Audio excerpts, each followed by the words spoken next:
Sobat Miku, welcome back to podcast Ruang Miku, ruang obrolannya admin medsos Peri Maluku, dan kali ini bersama Miku Monik di sini. Apa kabar? Semoga semuanya masih dalam keadaan yang sehat dan tentunya semangat untuk menjalani hari ini. Hari ini kita akan membahas satu industri yang berkembang cukup pesat dan punya peran besar dalam industri dunia perhotelan dan juga pelayanan dan juga tentunya pariwisata ya. Kita akan ngobrol tentang industri hospitality. Nah, kalau kita membahas tentang hotel nih ya, pastinya pikiran kita akan tertuju pada sebuah lobi yang harum, tempat yang nyaman untuk beristirahat atau berlibur bersama keluarga dan orang-orang tersayang. Tapi ternyata nih Sobat Miku, di balik pelayanan yang luar biasa yang kita terima, ternyata ada sebuah dedikasi, kerja keras, konsistensi, leadership, dan tentunya ada orang-orang yang berdedikasi luar biasa di balik pelayanan yang kita terima. Nah, untuk itu kita akan membahasnya dalam topik kali ini, yakni lobi penuh cerita.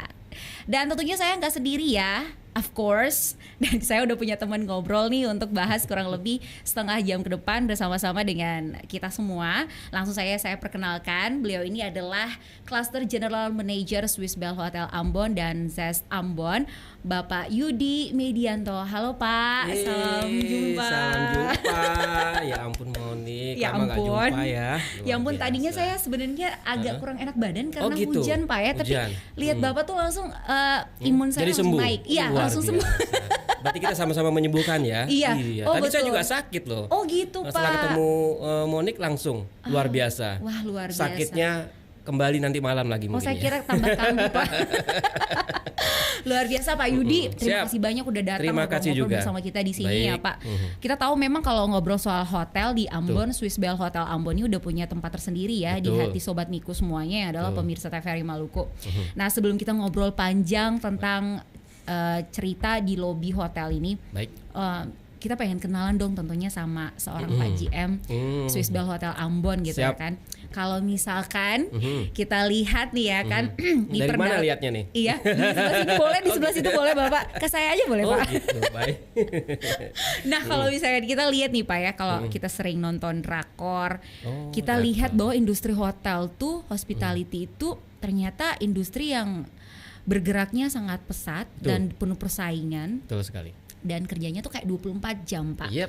Nah, kita mau tahu dulu nih yang memimpin aktivitas di sebuah hotel, tentunya Bapak ya, bersama dengan tim. Seperti apa sih keseharian Bapak sebagai seorang general manager? Baik, siap. Terima kasih Monik. Terima kasih juga podcast Miku ya. Di sini saya ingin info dulu latar belakang saya. Betul. Sebelum saya menjadi seorang GM, background saya sebenarnya adalah chef. Jadi juru masak. Ya, jadi sebelumnya dulu kuliahnya memang mengambil jurusan kuliner. Ya, di saat di kuliah perhotelan saya ambil jurusan kuliner. Dan memang jiwa masak itu dasarnya adalah tidak ada yang mengajari, cuman turunan. Karena nenek saya dulu memang seorang Chef juru juga? masak. Oke. Kalau dulu belum ada kata chef, ya. Juru masak? Ya, juru masak atau koki lah. Di hotel juga Pak? Bukan, di Wisma. Oke. Ya, tapi Wisma itu tempat orang-orang ekspatriat memang tinggal di situ. Nah, dulu memang saya bantuin beliau. Kalau dulu tuh di Jawa tuh orang bikin rempeyek ya, kayak gitu. Terus bikin otak-otak segala macam. Ya, saya buat bumbunya. Dari bumbu itulah saya belajar basic-basic makanan yang spesifik makanan Indonesia. Nah, jadi pas masuk perhotelan disuruh memilih. Ya, ini mau bagiannya apa? Karena kan dalam kuliah itu nanti mutar. Ada front office, housekeeping, kemudian accounting. Nah, semua kita coba. Kalau front office mungkin ya semakin usia kan pasti bisa terlihat lah ya, raut muka dan lain-lain. Biasanya orang akan ngelihat juga dari ya butuh kegantengan yang mutlak, penampilannya kecantikan dan lain-lain. Tapi kalau di dapur ya tetap semakin tua semakin dipakai ilmunya. Dan saya memilih dapur karena menurut saya memang saya nggak bisa masak, tapi tahu masak. Nah, di situ saya belajar masak. Jadi melepas jaket saya dari dunia kuliner, akhirnya baru menjadi GM itu waktu itu di Solo. Nah di situ awal mulanya. Nah sekarang saya berada di timur ini suatu kebanggaan menurut saya karena memang pertama kali saya menginjak Indonesia Timur yaitu di Ambon, benar-benar sama sesuai dengan bidang hospitality, yaitu memang orang Ambon itu semua ramah-ramah. Yeah. Dan kenapa ramah-ramah? Ya di perhotelan itu termasuk memang orang-orang yang dituntut memang harus ramah. Disitulah dunia hospitality. Yeah. Kalau 24 jam benar Monik, kita tuh kerja 24 jam, terlebih GM. Makanya sometimes beberapa GM tuh ada yang in-house, ada di stay di hotel atau memang dicarikan rumah untuk bisa menjaga hotel unitnya masing-masing. Karena yang dekat dengan hotel dekat dengan hotel. Jadi harus menjaga konsistensi, yang paling berat itu konsistensi. Karena itulah unit property yang harus benar-benar dijaga. Swiss Bell Hotel Ambon sendiri hotel international chains memang satu-satunya di Indonesia Timur, di Maluku ini, di Ambon. Dan tepat lokasi memang di prime location ya, memang salah satu hotel bisnis dan leisure di Ambon ini. Dan mengutamakan standar internasional. Jadi memang harus benar-benar dijaga dengan baik 24 hour servicesnya Monik. Dan saya juga menjaga 2 hotel selain Swiss Bell Hotel Ambon, juga Zest Hotel Ambon. Jadi kakak beradik nih. Kalau Swiss Bell Hotel Ambon kan sudah 17 tahun ya, sudah legend di Ambon. Nah Zest Hotel Ambon ini masih baru, masih fresh, baru 6 bulan yang lalu bukanya. Jadi memang beda konsep. Kalau Swiss Bell Hotel Ambon memang target market juga berbeda. Si Zest Hotel Ambon ini memang konsepnya lebih ke Gen Z, fresh, unik ya. Zest itu kan katanya dari kulit lemon, jadi memang seperti zester, fresh, unik seperti itu. Sudah pernah ke Zest? Udah pernah kan Pak? Luar biasa udah kan ya. Udah pernah. Saya suka banget nih ya. Ini bukan untuk promosi juga ya Pak, ini sekalian promosi aja nih nggak apa-apa. Emang waktu kita masuk aja udah suasananya itu udah full color ya Pak ya? Betul, colorful banget, warna hijaunya. Betul. Tuh terasa dekorasi banyak lemonnya dan lain-lain gitu. Jadi memang unik dan memang harus ada kesan fresh youngnya di situ. Gitu. Wah, menarik sekali Pak. Pak Yudi tadi bilang sebelumnya itu karirnya bermula dari menjadi seorang chef ya betul. Pak ya. Tapi jarang-jarang ya Pak ya, maksudnya kita bukan jarang lagi sih sebenarnya, chef udah banyak banget nih yang cowok juga gitu Pak. Buat Bapak menjadi seorang chef tuh gimana sih? Tantangannya sangat besar sekali karena satu ya kemauannya atau keinginannya harus besar dulu. Belajar masak tuh orang bisa masak, Monik pasti bisa masak. Betul. Pintar masak belum tentu. Makanya kalau dulu kan saya ada guru saya di TV itu namanya Yan Can Cook. Nah itu dari Chinese tuh. Saya selalu nonton video YouTube-nya, itu legend. Yan Can Cook juga ngomong everybody can cook but everybody not always learn by cooking. Jadi orang bisa masak, siapapun bisa masak. Dengan melihat pasti bisa masak, tapi pintar masak belum tentu. Ya berarti pintar menghitung resepnya, pintar presentasinya, atau menjual bisa dapat BEP-nya dan lain-lain. Nah kalau kita masuk di dunia perhotelan, masuk ke kulineri, ya kita selain diajarkan pintar masak, tapi bagaimana menghitung margin tersebut terjual dengan baik. Dan hygiene sanitasinya juga diajarkan. Karena kalau udah masuk perhotelan ada sistem audit juga namanya HCCP, kita belajar itu juga. Itu menurut saya menjadi suatu challenge. Saya sempat juga keluar, saya sempat ke Saudi Arabia, ke Dubai, ke kapal juga. Betul. Berbeda suasananya kerja di hotel dengan di kapal pesiar ataupun di luar negeri. Kompetitifnya sangat berbeda. Jadi kita dengan orang luar sana sangat berkompetisi. Selain bahasa tetapi juga makanannya. Terutama saya punya pengalaman waktu di Saudi Arabia itu ya, mau nggak mau saya banyak makan makanan Middle East, makanan India dan lain. Jadi pulang-pulang ke Indonesia satu tahun badan saya bau bang Bombay. Tapi sekarang udah balik lagi. Karena ya? sudah balik. Sekarang bau ini ikan kuning karena tiap hari makan Pak Ben. Sama makan nasi kuning tiap malam ya di pinggir jalan. Semua yang kuning-kuning ya Pak. Kuning-kuning. Belum aja mukanya di kuning ya. Jangan Pak, jangan Pak, udah cakep Pak. Itu aja Pak, gitu aja. Ya, nah, Bapak nih preference lebih ke spesialis makanan apa Pak sebagai chef?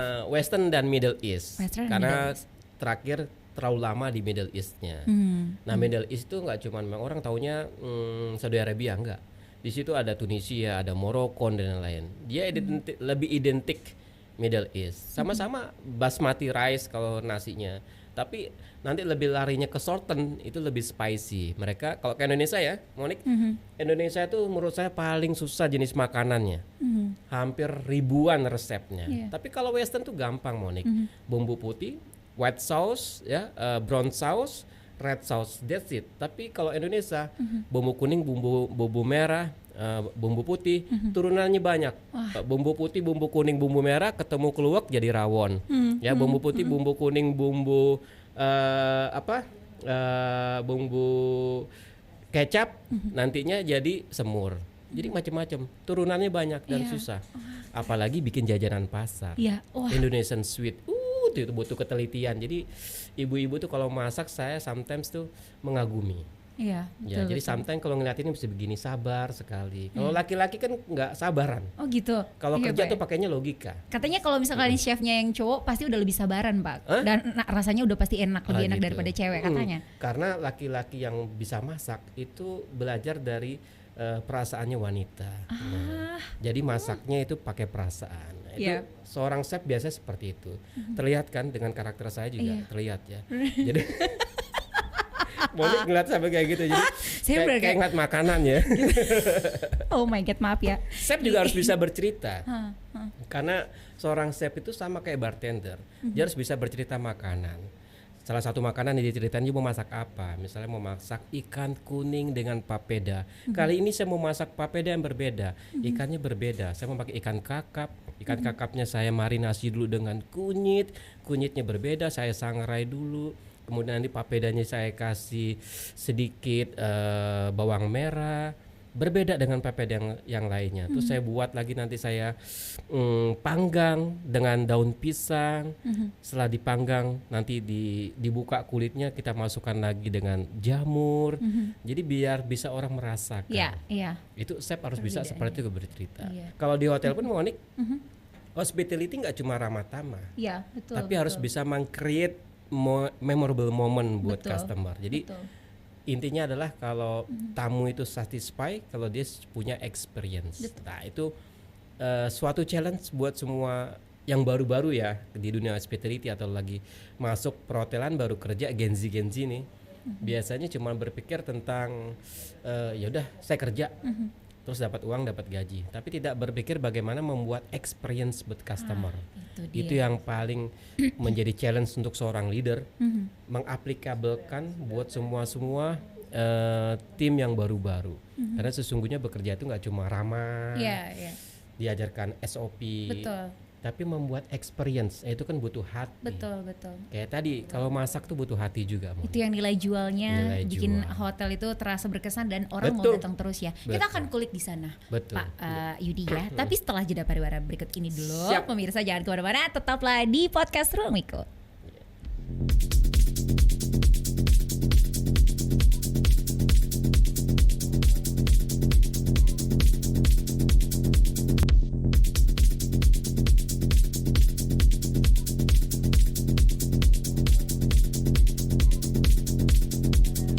Kembali lagi di podcast Ruang Miku, ruang obrolannya admin medsos Teferi Maluku dan bersama Miku Monik di sini, bersama juga dengan Cluster General Manager Swiss Bell Hotel Ambon, Bapak Yudi Medianto. Pak Yudi, lanjut lagi nih Pak. Nah, kenapa sih Bapak kalau passionnya di chef, kenapa nggak memilih untuk menjadi misalnya YouTuber? Kan waktu demo masak banyak viewers, dapat income juga yang lebih berlipat-lipat kali ganda dari misalkan pekerjaan yang 24 hours ini Pak. Kenapa akhirnya memilih untuk terjun di dunia hospitality ini? Apa uniknya? Apa berkesannya buat Bapak? Berarti Monik harus buka YouTube saya. Oh gitu? Punya. Kayaknya saya kurang research pemirsa. Buka Rabbit Jalan Makan. Di situ ada foto memasak saya. Jadi konsepnya resep 15 menit bersama salah satu produk. Disitulah saya cooking demo bagaimana membuat makanan 15 menit. Itu challenge-nya. Ada beberapa video yang sudah saya upload. Jadi Oke. memang sudah punya YouTube saya. Abis ini langsung kita follow ya Pak. Oh ya? iya, jangan lupa ya subscribe ya. Oh iya. Share, like. Nambah lagi ya satu ya. Tetap promo. Iya, aduh kurang Promo research diri sendiri, sih. ya, ya. Iya, Jadi betul, sudah. betul. Jadi memang karena memasak itu adalah kesukaan saya. Tadi saya katakan sama Monik memang turun menurun. Akhirnya saya kulik dan menjadi dunia pekerjaan. Tetapi di saat sekolah pasti ditanya topnya kamu mau jadi apa? Itu kan suatu cita-cita ya. Ya saya memilih pasti mau yang paling atas di suatu industri tersebut. Betul. Ya menjadi seorang GM. Ya itu saya membuat template-nya. Jadi 5 tahun dari komi jadi apa dulu, jadi demi chef namanya ya. Dari demi chef kemudian naik lagi menjadi chef de party, jadi sous chef, jadi executive chef, terakhir itu level paling tinggi di hotel. Namanya executive chef, di bawahnya sous chef. Nah, setelah executive chef menjadi EAM baru jadi GM. Nah, saya cita-cita saya, target saya dalam 12 tahun saya harus menjadi seorang GM. Dan puji Tuhan alhamdulillah Dalam menjadi 12 GM. tahun itu atau memang Iya, belum sampai 12 tahun? Setelah CDP langsung jadi GM. Saya pulang ke Indonesia. Butuh waktu berapa lama itu Pak? Yaitu 10 tahun. 10 tahun. Dapat savingnya 2 tahun. Tapi memang harus pindah-pindah. Oke. Dan target ada salah satu mentor yang memang membuat saya akhirnya menjadi seorang GM, ya GM saya yang sebelumnya orang Perancis. Saya tetap mau menjadi seorang chef karena menurut saya, aduh, saya udah jadi YouTuber juga, tinggal begini saja seorang sudah lihat ya. Sekul chef ini artis, pemirsa ya. Sobat Miku. Tapi mainannya di Sudah dapur punya- masak-memasak iya, ya, mengulik masak-masak, bumbu-bumbuan. iya. Saya lebih Keren. suka di dapur, tapi mentor banget. saya bilang kamu harus menjadi nomor 1 di Iya. hotel. Kamu akan coba. Jiwa chef kamu nggak akan pernah hilang karena itu adalah passion. Benar. Sampai sekarang pun saya masih bisa memasak karena nggak pernah hilang. Tapi Bapak juga serve makanan untuk Oh ya, sometimes. Jadi kalau ada tamu yang ya? mau masak, waktu di hotel tempat sebelumnya ada tamu saya long stay. Dia suka mancing, dia bawa ikan. Jadi kasih ke dapur. Wah, Yudi, I have another fish. Can you cook for me? No problem. Saya masakin buat dia. Wah, Jadi makan bareng sama dia. keren. Pak, Masih bisa masak sampai sekarang, jiwa masaknya masih ada. duh siapa wanita beruntung itu ya pemirsa? Ted, itu nanti disensor kayaknya deh. Nah, Pak Yudi, dari sekian banyak perjalanan karir Bapak, Ya. kira-kira menurut Bapak apa kunci keberhasilan sampai Bapak bisa ada di top puncak dari karir Bapak ini? Benar. Pertama adalah bermimpi, yang kedua adalah niat. Ya, itu dulu. Kalau kita nggak bermimpi, bagaimana kita gapai niatnya? Setuju. Kemudian setelah niat, ya kita memang berusaha. Berusaha itu pasti gagal. Yang menjatuhkan kita banyak. Ya sudah, terus aja. Apa yang di depan mata kita hadapi. Nggak berhasil, masih ada lagi nih di depan. Sampai kita benar-benar memang tidak ada di dunia ini. Yang penting masalah pasti akan datang. Tetapi coba terus. Kegagalan yang membuat pasti orang lain dan pasti juga datang sama Tuhan. Tapi 3 itu aja, bermimpi, niat, usaha. Itu modal 3 Tips ya. itu. Dan orang baik akan pasti melihat. Nah, Keren banget sih.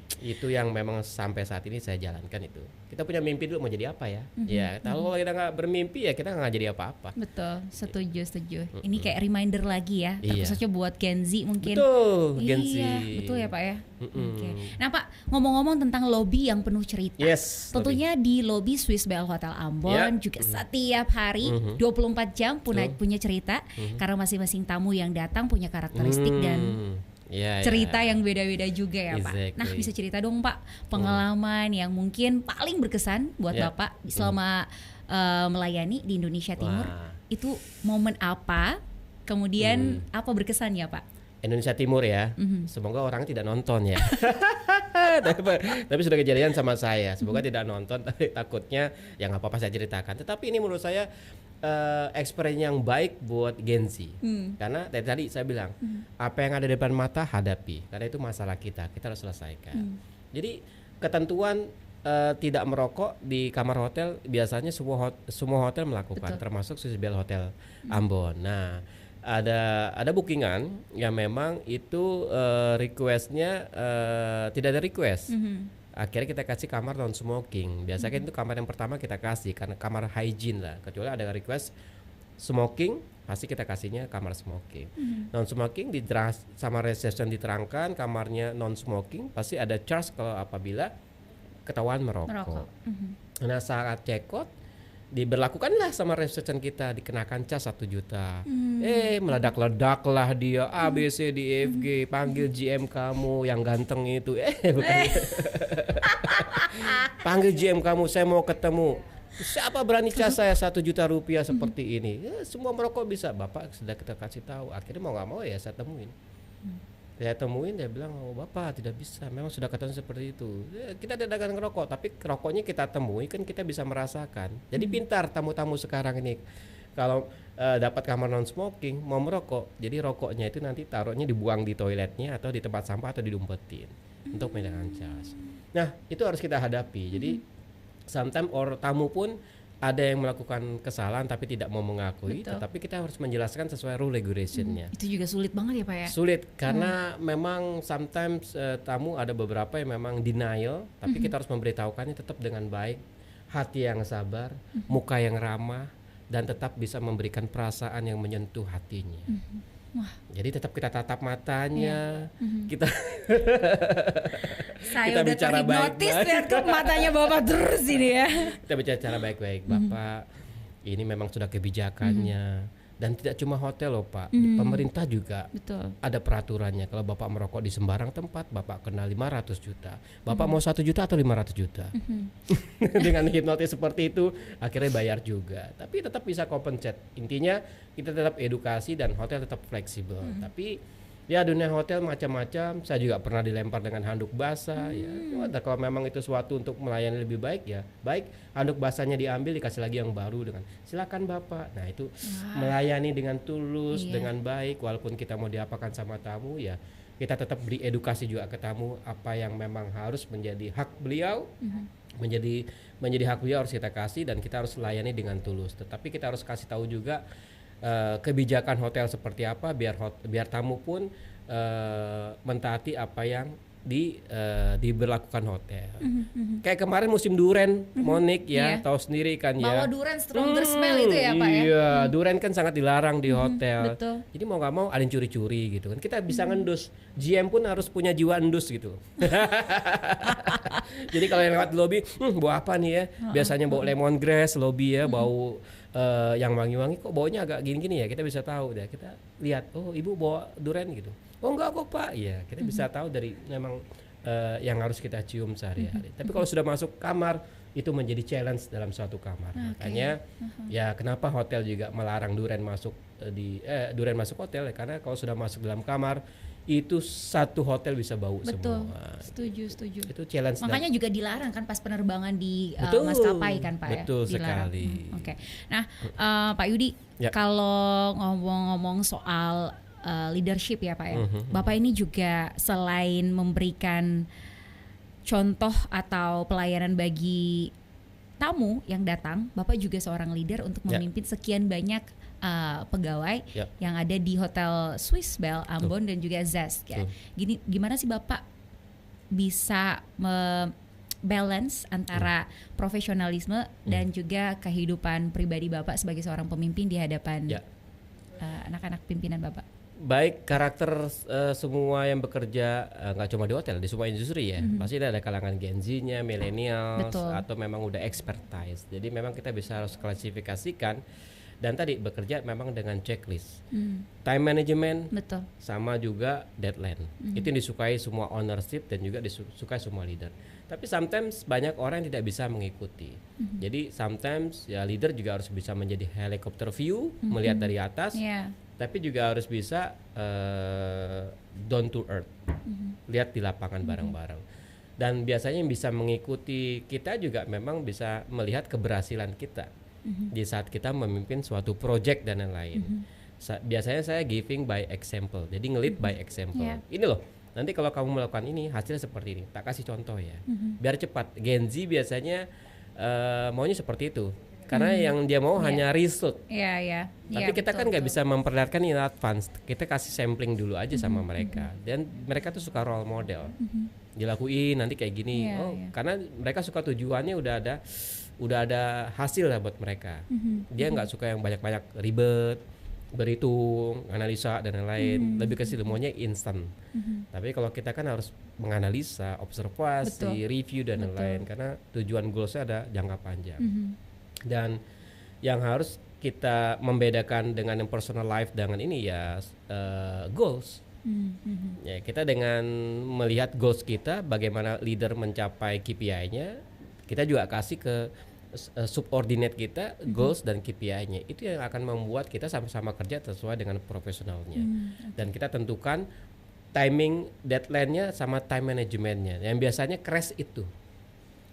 Menjadi crash karena nggak bisa membedakan time management sama deadline juga. Nah, seperti itu.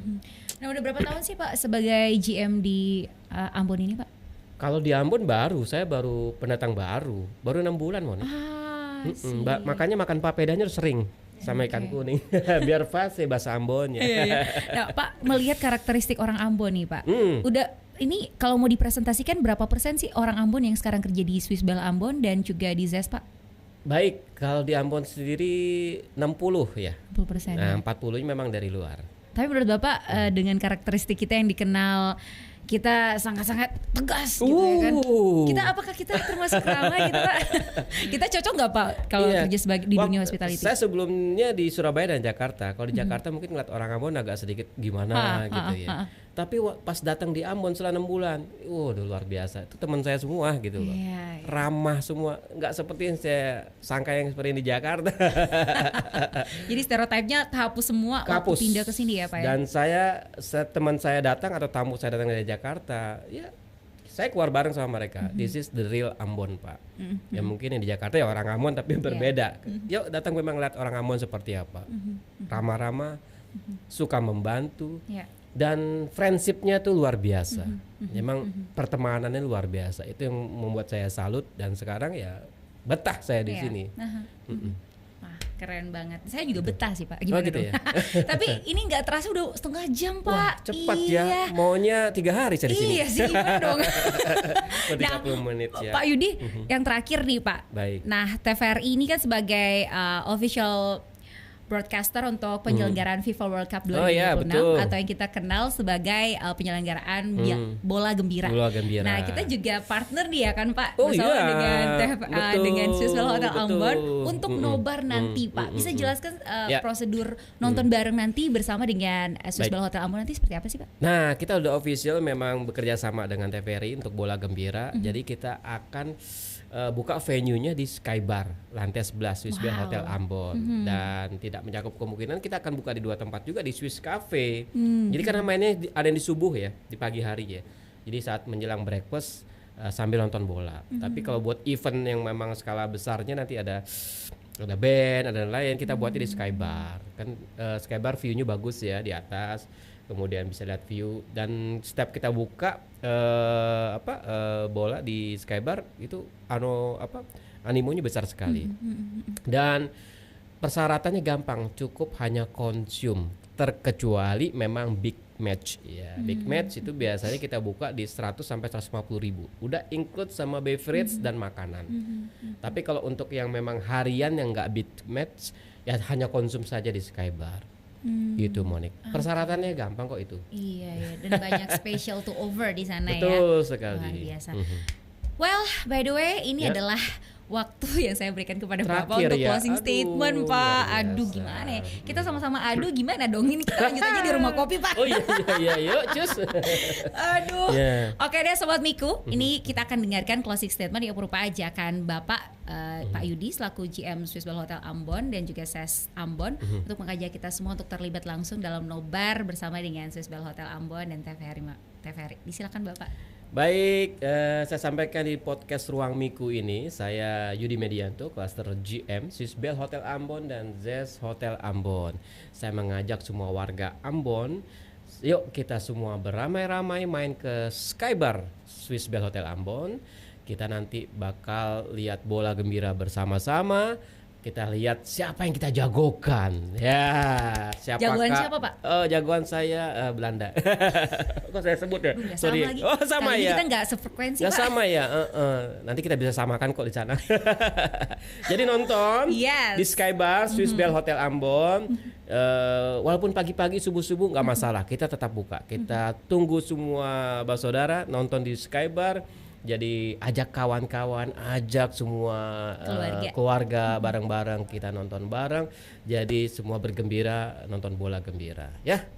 Bersama TVRI, luar biasa. Mantap, cakep. By the way, terima kasih banyak kasih Pak juga, Yudi Monik. sudah Siap. sharing, gak terasa banget, enak banget ya ngobrol sama Pak Yudi nih ya.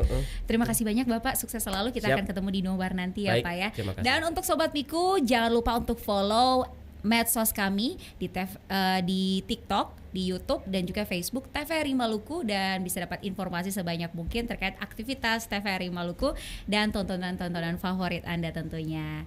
Oke, sudah akhir kata saya Monik pamit bersama dengan Pak Yudi. Sampai jumpa di podcast Ruang Miku selanjutnya. Bye bye.